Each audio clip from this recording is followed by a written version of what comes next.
The Paul Leslie Hour, helping people tell their stories. And now, your host, Paul Leslie. It's the Paul Leslie Hour coming at you. Hello and welcome, folks. Always honored to have you here. I've got another episode of the series within the Paul Leslie Hour. It's still Billy Joel to me. Jason Burge and I are about to get into our conversation/review/interview about The Stranger. It's a good one.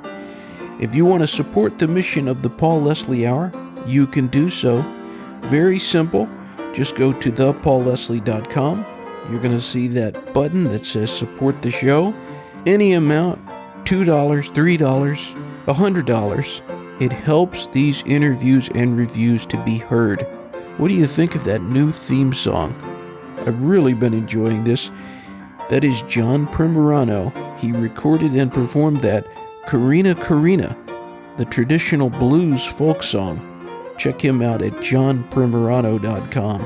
The Stranger is, in fact, probably the most famous Billy Joel album, so I would be curious to know from you what you think of the album and perhaps what your favorite song from The Stranger might be. Let's get into the show.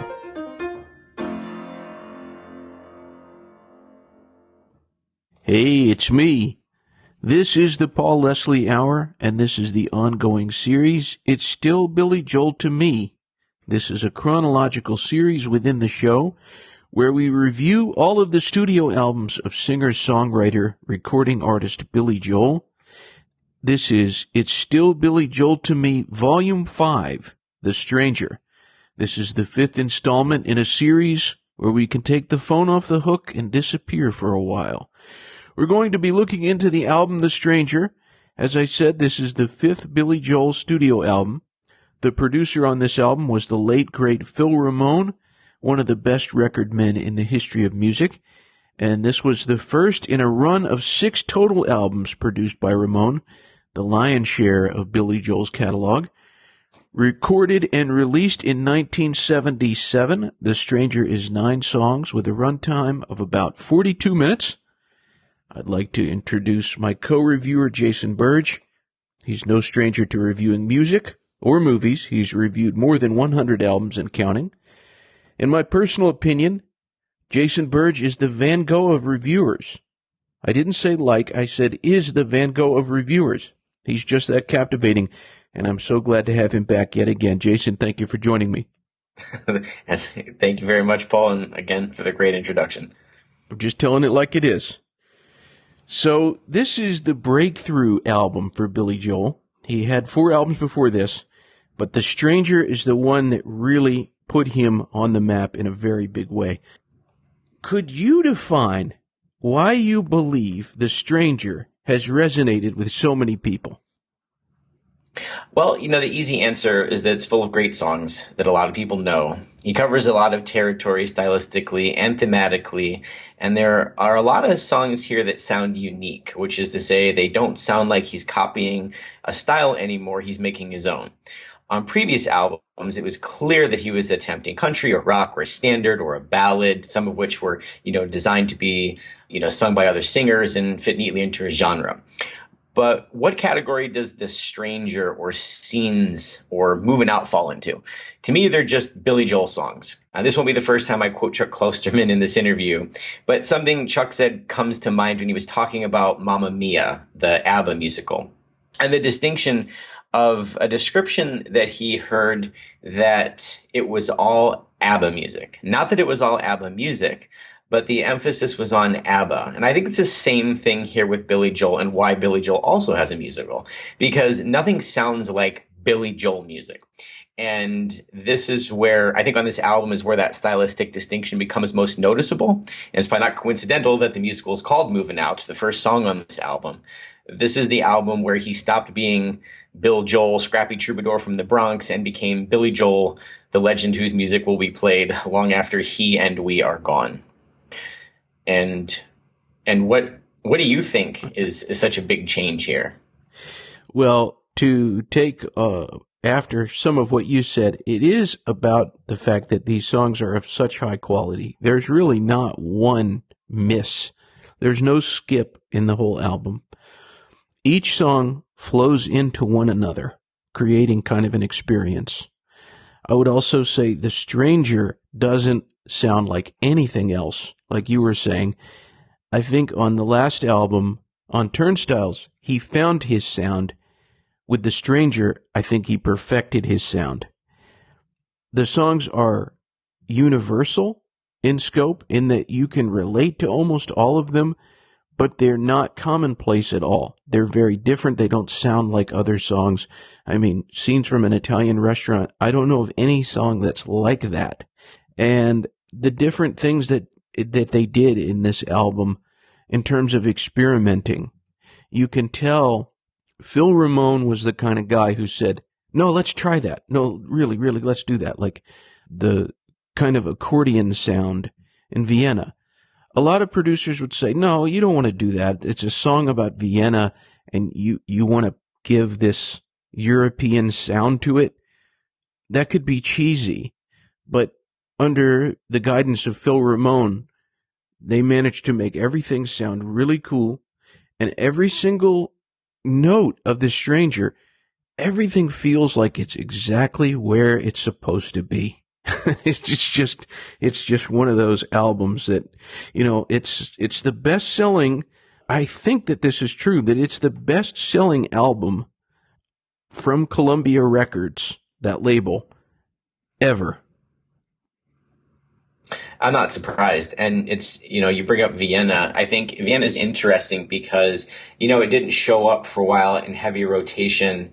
I didn't hear it until many, many years after it was released. It's become a bit of a staple now. It's become common. It's popped back up in some television shows and movies. But he didn't play it much until the aughts live. And, I started hearing a little bit about this song. I'm like, wow, this is amazing. Why didn't I know it? I guess he wrote it after visiting his estranged father, who I did not know this, but had moved to Europe when Billy was young. And, Billy had, witnessed some very old people working, and his dad sort of told him, that's very positive here. We sort of keep people relevant longer than the United States. It seems to be a song about aging and self-management, nostalgia, and distant hope. Billy's also said that, it may have been subliminally about his father. There's a lot going on in this song. There's a lot to unpack. It's not immediately obvious what it's about. So, and Phil Ramone said that it was the one Billy Joel song that aspiring songwriters most asked him about. So, Paul, what does Vienna mean to you? I love questions like this. Vienna is, first of all, it's one of the best songs on the album, and that's saying a lot because it's such a great bunch of songs. My personal interpretation, I believe the song is about not realizing that your life experience is happening now, and it's really foolish if you're lusting for the future. It's happening to you right now. And I think in the pursuit of his music, I think it was maybe a realization, as you were mentioning. I think Billy Joel said that it was the main thing he saw was the elderly woman sweeping on the street, and he was pursuing hardcore the music industry, and I think he maybe didn't understand the idea in that point of his life of taking the phone off the hook and disappearing for a while. It was go, go, go. And it's funny because when I was listening for the first time to The Stranger, not for the first time ever, but for the purposes of doing this review, I was watching the classic movie Ferris Bueller. Ferris Bueller's Day Off. And it's kind of like the message of Ferris Bueller's Day Off. You might miss life if you don't look around. And if your dreams don't come true, you can still enjoy that someone can be viewed as being less of a success and still have a much richer and deeper existence. So it's a very profound song. What about you? What does Vienna mean to you? What's your interpretation? No, I think that's accurate. I've always tried to, I think from one of the earliest times I heard it, a friend had told me, our friend Jabo had told me that he said it was about his father. And so every time I've listened to the song, I've tried to figure out subliminally the message he was trying to impart, if it was, if it was seeing his life through a younger lens. And here's this guy who took off for Vienna when Billy was very young. And so this Vienna waits for you idea, is maybe, whatever you're running off toward, it'll still be there. And because I can't help but wonder, when he says subliminally, does he mean, his dad took off to Vienna, I guess to his next phase, or maybe his last phase very early. I can't help but wonder if he was saying, you don't have to retire while you still have an 8-year-old son. So I don't know. That's, I guess I've always tried to figure it out through that lens. So I'm not positive, but Interesting. It occurs to me, I think I've heard every song from this album, The Stranger, on FM radio, with the exception of Everybody Has a Dream. I've heard all of them. I have heard Get It Right the First Time the least. I can only recall hearing that a couple of times, but nonetheless, it's made some FM playlists. So you could make the argument, and I think it's safe to say, Everybody Has a Dream is the least successful song on the album in terms of popularity. Why do you think it is that that's the one song that didn't catch on? I don't know, because honestly, when I was kind of exploring these two songs, I thought really Get It Right the First Time was by far the inferior of the two. I thought Everybody Has a Dream was a nice enough song. As a Billy Joel song, it's definitely a middle of the pack song. Yeah. But I would definitely say it's superior to Get It Right the First Time, which to me kind of sounds like a cheesy 70s Vegas lounge song. I mean, you could almost smell the velour and brute aftershave. It sounds more like a Tom Jones song, which is kind of weird. And he's repurposed the oh bit from Scenes, which is kind of distracting, and it's kind of vapid lyrically, like it could be the theme song to a Leisure Suit Larry game, which is what I think of when I consider, Billy Joel. And I think it probably would have been fine on another album, and, not such stark contrast to such amazing music. Everyone goes south every now and again. But I definitely would put Everyone Has a Dream above that. And so I don't know why that one. Maybe it was just because it was the last song and you're just, exhausted by so much greatness that you can't get to the end of it. What did you think? Well, I do agree with you on this. Everybody Has a Dream is the better song of those two. I think it's a good song. I just don't think it's at all commercial. It sounds like a gospel song. Yeah, very gospel, I agree. Yeah, and so I could just see, it's a pop or a rock station, and this is in the day when disc jockeys had a little more say over what they were playing. How do you feel about playing this 6-minute, 37-second gospel song with backup vocalists singing in a gospel kind of way? How about that? Like, well, I don't know if that's right for me. So I can see it's struggling to get airplay, but I could also see it being a song that certain people would really, really identify with. Certainly. Well, I wanted to dive into one of my favorites, which is She's Always a Woman. And this is a two-parter, so sorry about that. And you don't have to fire it back. But it's one of my favorite Billy Joel songs. And when I was young, I thought it was had this sort of mystical element, sort of an enchanting feeling to it. And to me, I guess as I was kind of listening through here, I thought that it was the closest overlap stylistically to Simon and Garfunkel that I could think of, because I consider them very well. I guess obviously Paul Simon's the writer, but that Simon and Garfunkel era, it's gauzy and pretty but cold, and that's sort of rare for Billy. So, do you see any similarity there? Yes, I do. And believe it or not, I always felt that way. And I'm very glad you said that. In fact, if you can imagine it heavier on the guitar and less on the piano, it becomes more of a Simon and Garfunkel song.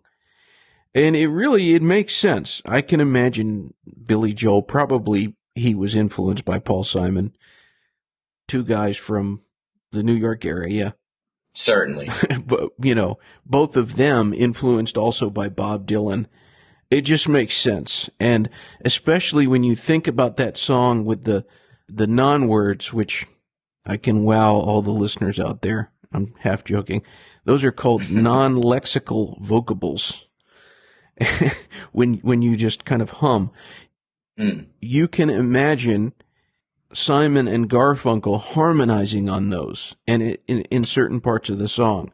Absolutely.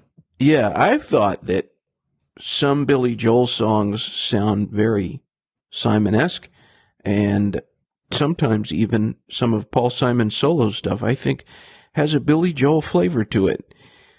I'm wondering, since you asked that question, how do you feel about that? And for you, is it more of the melody that is Paul Simon-esque, or is it the lyrics, or both? I think it's the mood. I would say that, Simon and Garfunkel did mood better than maybe anybody. There's this sort of haunting prettiness to Simon and Garfunkel nothing else captures. And, it's the harmonies, it's the music, it's the words. It's just sort of, this sort of hazy shade of winter that's sort of all over everything that they do. And it's, as a young person listening to it, I was always just mesmerized. And so I just compare very little to it. But when I was listening to it this time, I thought this was the only Billy song that I could think of that had that level of etherealness. And I think that, the harmonies go a long way, with Simon and Garfunkel, and Billy doesn't have that. So I don't know. It's just it was a realization I had not made before, so I wanted to make a point of it for the interview. And I also wanted to dive into the song thematically and lyrically, because this is a little bit existentially askew, like a lot of Simon and Garfunkel songs are, which is a little different for Billy. He starts doing it more here, but it's not his favorite place to go, where this is conceptual rather than personal.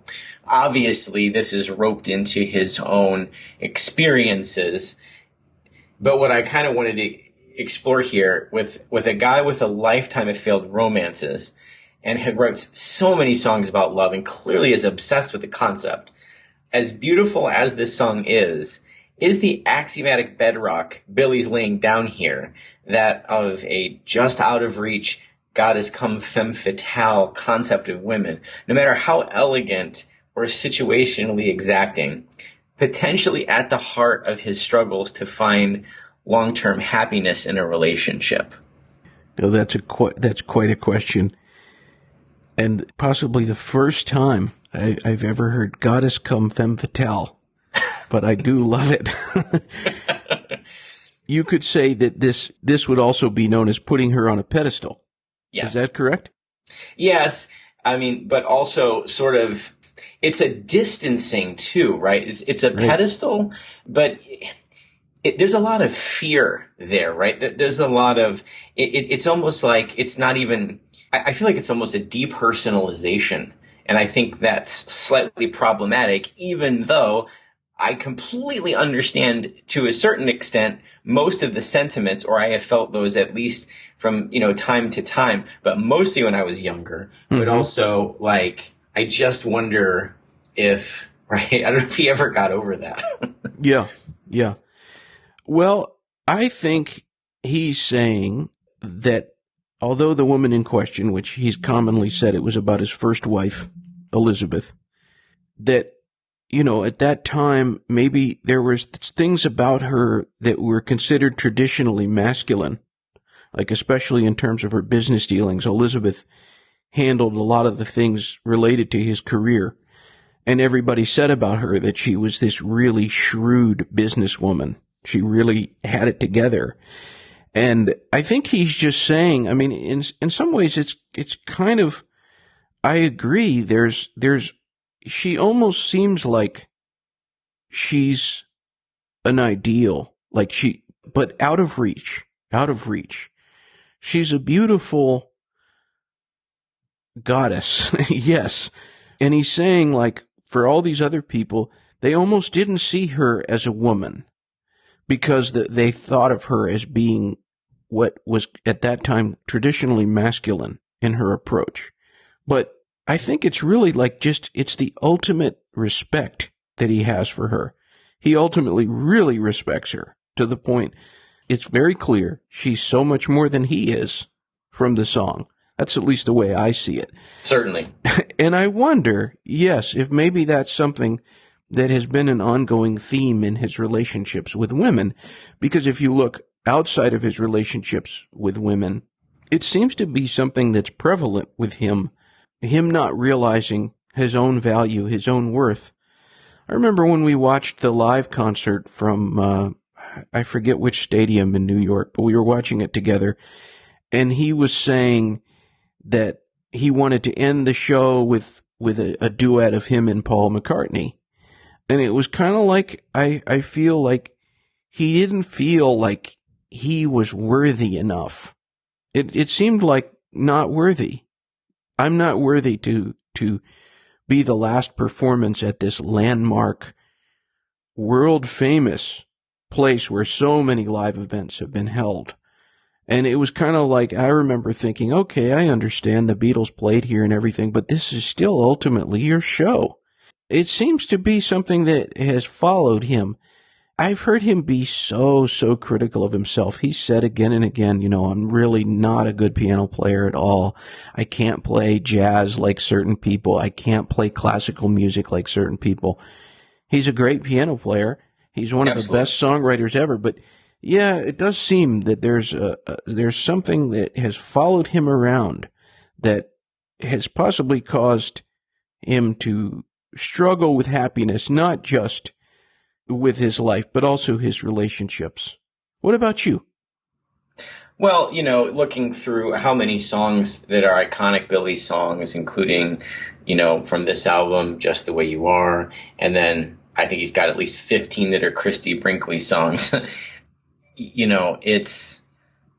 I just always feel bad for the guy. He's always kind of sad. And I could be, like you said, some sort of a psychosomatic issue where he doesn't think much of himself. I've read some of the same things where he, has nothing remarkable about what I do. And that humility is a very excellent trait in someone so powerful. I think it probably kept him humble in a way that most people who have achieved the type of success that he's had.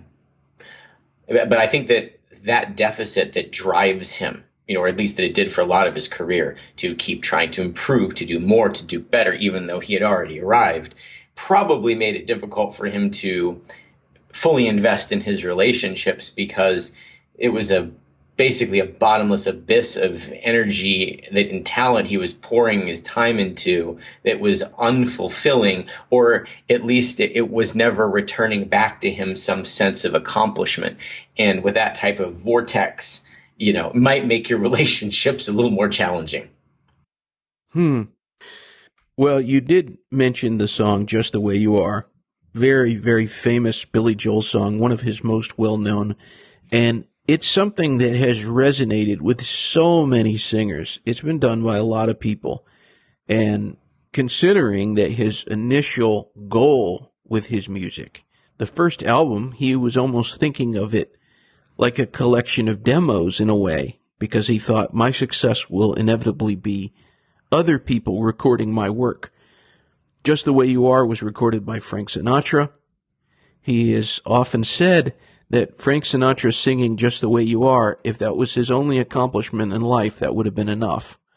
But also Diana Krall did it. Willie Nelson has recorded it. It's interesting to me because Billy's band at the time, they hated that song, and it's interesting because I've heard Billy Joel say some things about it that, there have been times where he wasn't crazy about the song. Is the song a success to you, and why is the song a success to the general public and to these other singers? Yeah, I've always thought it's a great song. It's one of the earliest Billy songs I can remember hearing. It's elevator music a little bit, so I understand why his band might not have loved it. Conceptually, we all want to be appreciated and loved for who we are, and we spend enough time towing the line to societal standards in work and life, both real and imagined. And then the last thing we want to do is to come home to someone who is forcing us through additional hoops. That's heartbreaking, but a reality for a lot of people. This song is what we all want in the most intimate relationships in our lives, in the spaces where we're the most vulnerable, which I think makes it universally appealing.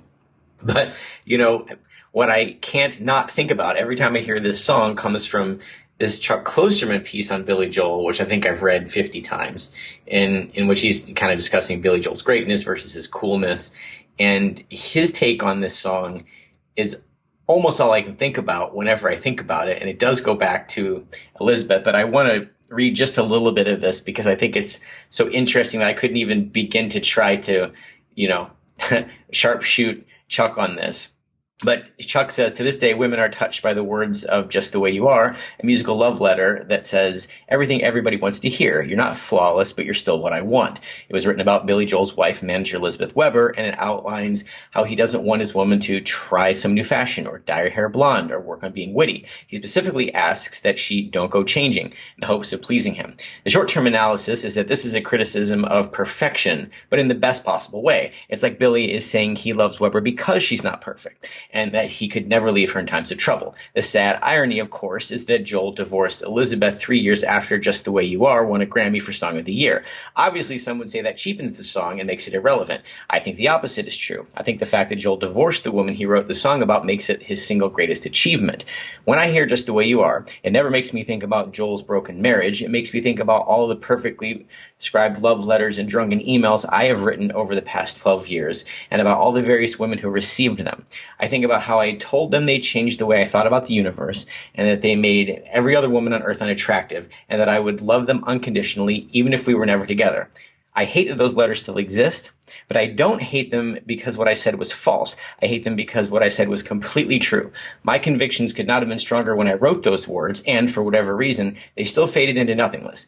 3 times I've been certain I could never love anyone else, and I was wrong every time. Those old love letters remind me of my emotional failure and my accidental lies, just as Just the Way You Are undoubtedly reminds Joel of his. Perhaps this is why I can't see Billy Joel as cool. Perhaps it's because all he makes me see is me. And the immortal Chuck, right? But that's a perfect deconstruction, I think, of why Billy's so good, because you just see yourself inside of these things for whatever angle that you want to take. And I just when you asked it, I couldn't not bring that up. Yeah. And I'm sure you got your own take on the song too. And I don't know if that had popped up because I know you've read the same article.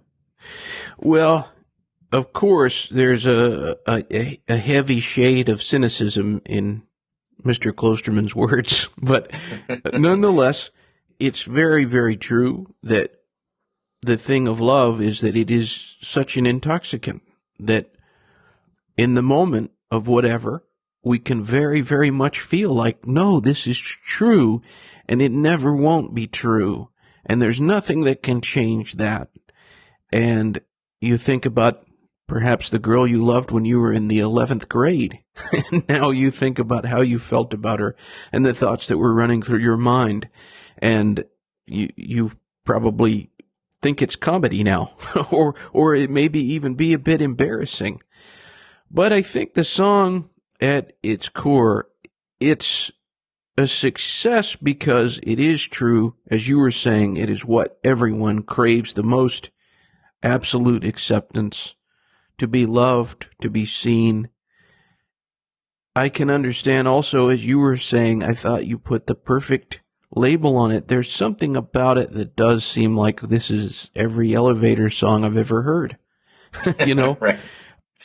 But I was listening to the song, I was taking a walk, I had my headphones on, and I was thinking, wow, I'd never listened to it carefully because it was something I just took for granted. And the lyrics of the song, it sounds like Billy Joel is really just talking to the woman. It rhymes and everything, and there's a pretty melody to it, but you could imagine a guy like Billy Joel standing or sitting across from this woman, maybe at a restaurant, and he's finally opening his heart up to her, and he's telling her exactly how he feels, and he's saying exactly the things in that song. So the fact that he was able to convey that kind of imagery of, it's beautiful and it's poetry, but it's not overly flowery. It's really simple what the guy is saying. And so I think it succeeds on a commercial level, in a huge way. And I think the song is a success. I appreciate the song more now that I've tried to analyze it. And yeah, I think the song, and I understand also why these different singers like Sinatra and Willie Nelson, why they all decided to sing it, because it does have that quality to it, that it feels so authentic. It feels like he wrote this thing down, he had a piece of paper, and whatever was in his heart and mind poured out onto the page. I agree. I was shocked that was the only song I think he ever won a Grammy for. I could be wrong, but of all of his songs, I wouldn't have guessed it would be that one. Well, let's look at The Stranger itself, the title track, a little bit buried amidst some of the greatest songs of the 70s on one album. This song, like you said earlier, doesn't sound like any other song, which I think makes it exceptional. It's extremely complex and explores a sort of new twist in Billy's book. A slightly younger Billy that we've been going through so far is constantly looking far off into the future or to the immediate past. But with She's Always a Woman and The Stranger, these are philosophically existential, in-the-moment explorations in a way he hasn't focused on before. Do you think that this change is part of his metamorphosis as a songwriter and part of why he's, leveled a bit here? My gut feeling is definitely. And I think he had dipped his toes in the water on the last album with writing songs that were less, he had written a lot of songs before this that they weren't explorations. They didn't have not much of a philosophical vein to them. But then you look at an album like Turnstiles, he had a song on there like Miami 2017, which the writing was so much more abstract. And I think that part of this was maybe he had that already in him.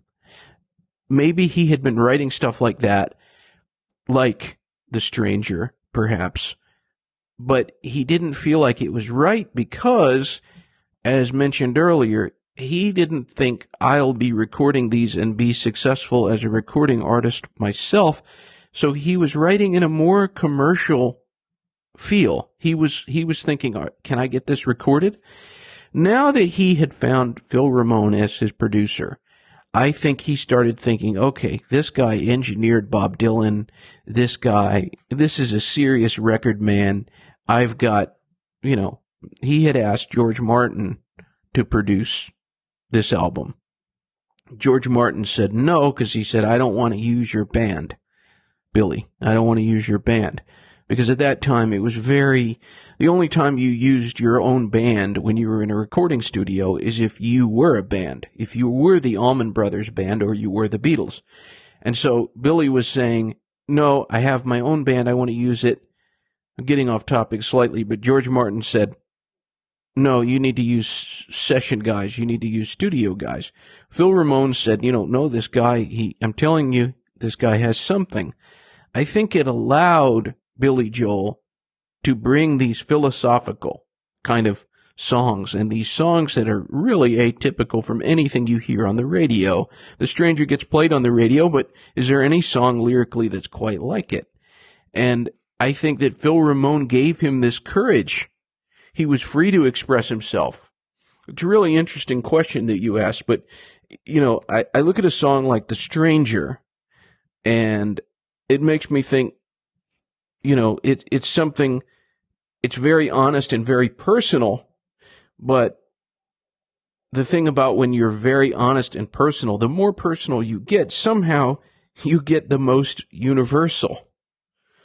So, what about you? Do you think that this change in writing style is a part of this metamorphosis, as you put it? What do you think? Certainly. When you look at the cover I mean, he chose this as the name of the album. He's looking at a mask laying on his bed, which is a double entendre, I suppose, in that it could be, you share a bed with someone else and you look at the mask that they wear. So, because he's obviously talking about dealing with the stranger externally and internally, which that image captures well, because is it his mask or is it the mask of someone's with him, or is masks in general? The way he's pondering it is fascinating because he's comfortable with it.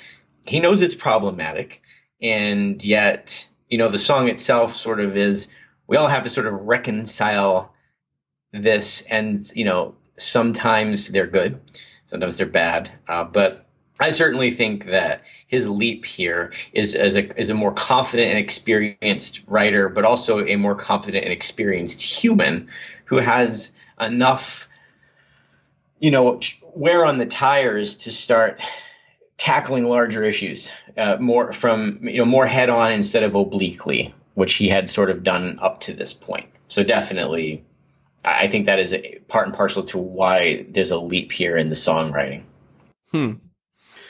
Well, one of the other songs from The Stranger, other than the title track, that I think is very, very atypical is Scenes from an Italian Restaurant. And it seems like in a lot of ways, this is a song that it shouldn't work as a successful rock song, and it shouldn't be on the radio. It's long. It's 7 minutes, 37 seconds. It's very different. And I don't know if most people would listen to it and say this is a commercial song. Why do you think it works, assuming that you do think it works, despite this lack of commercialism? I do think it works. It's one of my favorite Billy Joel songs. I love it. The first time I heard it, I was blown away. Like you said, it doesn't sound like much else. So it was a wow moment for sure. I think the uniqueness of it helps a lot. The only other song I can even compare it to is Sweet Judy Blue Eyes by Crosby, Stills, and Nash. In fact, they're almost the exact same length. They're both working with 3 different movements or acts, and Sweet Judy's also sonically unique. For a long song, seldom do we need to be bludgeoned by the same hook for more than 4 minutes, American Pie notwithstanding, I guess, which is why you're not going to get away with something almost 8 minutes long if you're not changing it up a bit. And it also needs to be compelling enough for you to want to stick around, or at least, if you're in the market for escalators to Valhalla, you might be there. But Scenes is kind of 3 songs woven together, which means it's not needling you with the same thing, and each piece belongs, fits the narrative, transitions smoothly. And when you hit the coda, you feel like you've been on a little journey. And, you get nostalgic for the beginning of the song. How brilliant is that? This song is a hat trick of nostalgia as well, which we discussed is a very strong recipe for success. As for the purely commercial question, how do you get this on the radio? I think it took me, because I grew up listening to oldies all the time, it took me until college to realize that Sweet Judy Blue Eyes was all the same song. Because when you're experiencing something on the radio, especially if you're doing something else, it's easy for things to just sort of run together. And I guess nowadays that's greatly diminished because there's not much radio. So pulling, that off for another Scenes is unlikely. But in the jukebox back in the day, it's a 3-for-1 special. So how can you say no to that, right? Mm-hmm. And what do you think? Pretty genius what you just said there. It is very much like these songs brought together. And what I think about it is it succeeds so much because it almost to me feels like, although it has this rock and roll thing, the Ballad of Brenda and Eddie, as Billy Joel commonly calls it, it's the rock and roll part of it, It kind of, to me, it gives them some royalty. You see this, as he says, scenes from an Italian restaurant. And for whatever reason, I think he's saying that, like, to these 2 people, it might be something that you walk by and you see people, they're dining outside maybe, and the waiter is opening their bottle of wine for them, and it just seems somewhat commonplace. To the people that are experiencing it, it is this many-act play. It has all these different things. There's a bit of romance in there, and it gives them it almost makes them into legendary characters, even though they're seemingly, they're big at their school, but nobody knows them outside of that. And going back to what you were saying, it's just so unusual. I think that a lot of that probably had to do with Phil Ramone. He was very, very much into trying unusual ideas. To go back to The Stranger for a second, when Billy Joel was telling Phil Ramone about The Stranger, he said, I want this at the beginning, and he did the whistling. And he said, so we could get some instrument to play that. Phil Ramone was like, no, you're going to whistle it. That's what you're going to do in the studio. And he was so right. When I listen to this song with headphones on, I really appreciate all the stuff that's going on. It's so unusual. He mentions New Orleans, and there's this little Dixieland jazz part where you hear the clarinet going. The song's got all that, tuba, clarinet, trombone. It's got the rock part. It's got some accordion in it. It's got all these different things. If somebody came to you and said, I got this idea, I want this song, it's about these two characters, Brenda and Eddie, and an Italian restaurant, and it's got these different acts, probably most producers would say, hold on, slow down. But they said, okay, let's let's see what we can do. I'm sure that it was very interesting to record that song. I mean, it's so... it's grandiose in the way that Queen, could be. And oh, yeah, it's epic. It's definitely epic. I was trying to avoid saying that word, but there's no other way of putting it. It's grandiose, it's epic, and it ends, and it's just like, here's the tale. The teller of the song, Billy Joel, at the end, it's like it comes back around. And it's brilliant. It's just a brilliant song.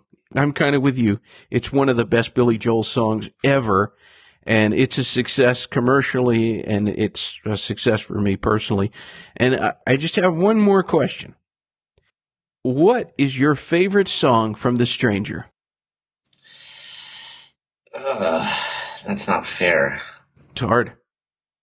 Yeah, it's probably Scenes. It's probably my favorite song, although I like so many of them. I love Vienna, and Vienna is interesting because it came in later to my worldview, so it has some newness to it that I don't have as many reps with it. She's always a woman.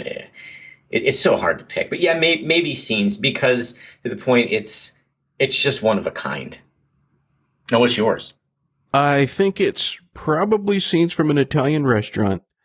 If you could make it a single, have the B-side as Vienna, which those two songs, it's Scenes from an Italian Restaurant. The next song is Vienna, and it's just like you're just catching your breath from the exhilaration, and then he plays Vienna. It brings you down, but it's like he's just knocking them out of the park.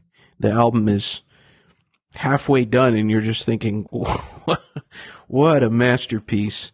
So I think Scenes from an Italian Restaurant, but it's pretty close between that and Vienna. We are in agreement. Yeah. But a great album through and through. Absolutely. Well, thanks for joining us, folks. We hope you tune in to the next installment, Volume 6 of It's Still Billy Joel to Me. We'll be taking a look at 52nd Street, recorded and released in 1978, produced yet again by the late Phil Ramone. Jason, thanks so much for joining me. Thanks so much for having me, Paul. All right, until next time.